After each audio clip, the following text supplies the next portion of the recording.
मत्ती अध्याय 27। जब भोर हुई तो सब प्रधान याजकों और लोगों के पुरनियों ने यीशु को मार डालने की सम्मति की। उन्होंने उसे बांधा और ले जाकर पिलातुस हाकिम के हाथ में सौंप दिया। यहूदा द्वारा आत्महत्या। जब उसके पकड़वाने वाले यहूदा ने देखा कि वह दोषी ठहराया गया है तो वह पछताया और वह 30 चांदी के सिक्के प्रधान याजकों और पुरनियों के पास फेर लाया और कहा, मैंने निर्दोष को घात के लिए पकड़वाकर पाप किया है। उन्होंने कहा, हम क्या करें, तू ही जान। तब वह उन सिक्कों को मंदिर में फेंक कर चला गया और जाकर अपने आप को फांसी दी।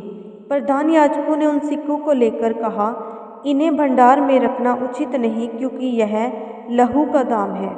अतः उन्होंने सम्मति करके उन सिक्कों से परदेशियों के गाड़े जाने के लिए कुम्हार का खेत मोल ले लिया। इस कारण वह खेत आज तक लहू का खेत कहलाता है। तब जो वचन यिर्मयाह भविष्यद्वक्ता के द्वारा कहा गया था वह पूरा हुआ। उन्होंने वह 30 सिक्के अर्थात उस ठहराए हुए मूल्य को जिसे इस्राएल की संतान में से कितनों ने ठहराया था ले लिया, और जैसे प्रभु ने मुझे आज्ञा दी थी वैसे ही उन्हें कुम्हार के खेत के मूल्य में दे दिया। पिलातुस के प्रश्न। जब यीशु हाकिम के सामने खड़ा था तो हाकिम ने उससे पूछा, क्या तू यहूदियों का राजा है? यीशु ने उससे कहा, तू आप ही कह रहा है।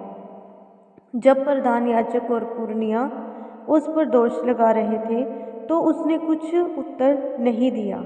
इस पर पिलातुस ने उससे कहा, क्या तू नहीं सुनता कि ये तेरे विरोध में कितनी गवाहियाँ दे रहे हैं? परंतु उसने उसको एक बात भी उत्तर नहीं दिया। यहाँ तक कि हाकिम को बड़ा आश्चर्य हुआ। मृत्युदंड की आज्ञा। हाकिम की यह रीति थी कि उस पर्व में लोगों के लिए किसी एक बंदी को जिसे वह चाहते थे छोड़ देता था। उस समय उनके यहाँ बरअब्बा नाम का एक माना हुआ बंदी था। अतः जब वह इकट्ठे हुए तो पिलातुस ने उनसे कहा, तुम किसको चाहते हो कि मैं तुम्हारे लिए छोड़ दूं, बरअब्बा को या यीशु को, जो मसीह कहलाता है? क्योंकि वह जानता था कि उन्होंने उसे डांट से पकड़वाया है। जब वह न्याय की गद्दी पर बैठा हुआ था तो उसकी पत्नी ने उसे कहला भेजा, तो उस धर्मी के मामले में हाथ ना डालना, क्योंकि मैंने आज स्वप्न में उसके कारण बहुत दुख उठाया है। प्रधान याजकों और पुरनियों ने लोगों को उभारा कि वे बरअब्बा को मांग ले और यीशु का नाश कराएं। हाकिम ने उनसे पूछा, इन दोनों में से किसको चाहते हो कि मैं तुम्हारे लिए छोड़ दूं? उन्होंने कहा, बरअब्बा को। पिलातुस ने उससे पूछा, फिर यीशु को जो मसीह कहलाता है क्या करूं? सब ने उससे कहा, वह क्रूस पर चढ़ाया जाए। हाकिम ने कहा, उसने क्या बुराई की है? परंतु वह और भी चिल्ला कर कहने लगे, वह क्रूस पर चढ़ाया जाए। जब पिलातुस ने देखा कि कुछ बन नहीं पड़ता परंतु इसके विपरीत हुल्लड़ बढ़ता जाता है, तो उसने पानी लेकर भीड़ के सामने अपने हाथ धोए और कहा, मैं इस धर्मी के लहू से निर्दोष हूँ, तुम ही जानो। सब लोगों ने उत्तर दिया, इसका लहू हम पर और हमारी संतान पर हो। इस पर उसने बरअब्बा को उनके लिए छोड़ दिया और यीशु को कोड़े लगवाकर सौंप दिया कि क्रूस पर चढ़ाया जाए। सिपाहियों द्वारा यीशु का अपमान। तब हाकिम के सिपाहियों ने यीशु को किले में ले जाकर सारी पलटन उसके चारों ओर इकट्ठी की और उसके कपड़े उतारकर उसे लाल रंग का बागा पहनाया और कांटों का मुकुट गूंदकर उसके सर पर रखा और उसके दाहिने हाथ में सरकंडा दिया और उसके आगे घुटने टेक कर उसे ठट्ठों में उड़ाने लगे और कहा, हे यहूदियों के राजा नमस्कार, और उस पर थूका और वही सरकंडा लेकर उसके सर पर मारने लगे। जब वह उसका ठट्ठा कर चुके तो वह भागा उस पर से उतारकर फिर उसी के कपड़े उसे पहनाए और क्रूस पर चढ़ाने के लिए ले चले। यीशु का क्रूस पर चढ़ाया जाना। बाहर जाते हुए उन्हें शमौन नामक एक कुरेनी मनुष्य मिला। उन्होंने उसे बेगार में पकड़ा कि उसका क्रूस उठाकर ले चले। उस स्थान पर जो गुलगुता अर्थात खोपड़ी का स्थान कहलाता है पहुंचकर उन्होंने पित्त मिलाया हुआ दाखरस उसे पीने को दिया, परंतु उसने चखकर पीना ना चाहा। तब उन्होंने उसे क्रूस पर चढ़ाया और चिट्ठियाँ डालकर उसके कपड़े बांट लिए और वहाँ बैठकर उसका पहरा देने लगे और उसका दोष पत्र उसके सिर के ऊपर लगाया कि यह यहूदियों का राजा है।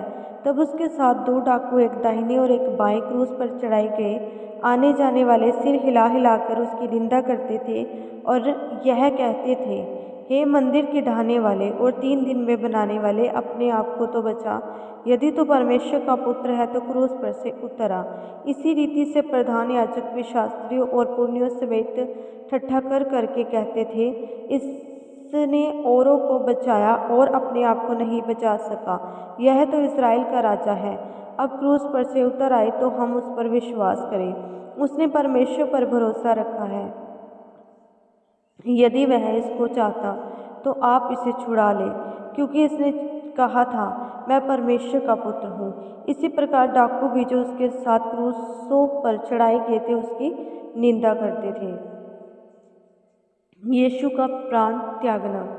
दोपहर से लेकर तीसरे पहर तक उस सारे देश में अंधेरा छाया रहा। तीसरे पहर के निकट यीशु ने बड़े शब्द से पुकार कर कहा, एली एली लमा शबक्तनी, अर्थात हे मेरे परमेश्वर, हे मेरे परमेश्वर, तूने मुझे क्यों छोड़ दिया। जो वहाँ खड़े थे उनमें से कितनों ने यह सुनकर कहा, वह तो एलिया को पुकारता है। उनमें से एक तुरंत दौड़ा और स्पंज लेकर सिरके में डुबोया और सरकंडे पर रखकर उसे चुसाया। औरों ने कहा, रह जाओ, देखो एलिया उसे बचाने आता है कि नहीं। तब यीशु ने फिर बड़े शब्द से चिल्लाकर प्राण छोड़ दिए और देखो, मंदिर का पर्दा ऊपर से नीचे तक फटकर 2 टुकड़े हो गया और धरती डोल गई और चट्टानें तड़क गई और कब्रें खुल गई और सोए हुए पवित्र लोगों के बहुत से शव जी उठे। और उसके जी उठने के बाद वह कब्रों में से निकलकर पवित्र नगर में गए और बहुतों को दिखाई दिए। तब सूबेदार और जो उसके साथ यीशु का पहरा दे रहे थे, भूकंप और जो कुछ हुआ था उसे देखकर अत्यंत डर गए और कहा, सचमुच यह परमेश्वर का पुत्र था। वहाँ बहुत सी स्त्रियां जो गलील से यीशु की सेवा करती हुई उसके साथ आई थी, दूर से यह देख रही थी। उनमें मरियम मगदलीनी और याकूब और योसेस की माता मरियम और जबद्दी के पुत्रों की माता थी। यीशु का गाड़ा जाना। जब सांझ हुई तो यूसुफ नामक अरमतिया का एक धनी मनुष्य, जो आप ही यीशु का चेला था, आया। उसने पिलातुस के पास जाकर यीशु का शव मांगा। इस पर पिलातुस ने दे देने की आज्ञा दी। यूसुफ ने शव लिया, उसे उज्ज्वल चादर में लपेटा और उसे अपनी नई कब्र में रखा जो उसने चट्टान में खुदवाई थी, और कब्र के द्वार पर बड़ा पत्थर लुढ़काकर चला गया। मरियम मगदलीनी और दूसरी मरियम वहाँ कब्र के सामने बैठी थी। कब्र पर पहरा। दूसरे दिन, जो तैयारी के दिन के बाद का दिन था, प्रधान याजकों और फरीसियों ने पिलातुस के पास इकट्ठे होकर कहा, हे महाराज, हमें स्मरण है कि उस भरमाने वाले ने, जब वह जीवित था, कहा था, मैं 3 दिन के बाद जी उठूँगा। अतः आज्ञा दे, तीसरे दिन तक कब्र की रखवाली की जाए, ऐसा ना हो कि उसके चेले आकर उसे चुरा ले जाएं और लोगों से कहने लगे, वह मरे हुए में से जी उठा है।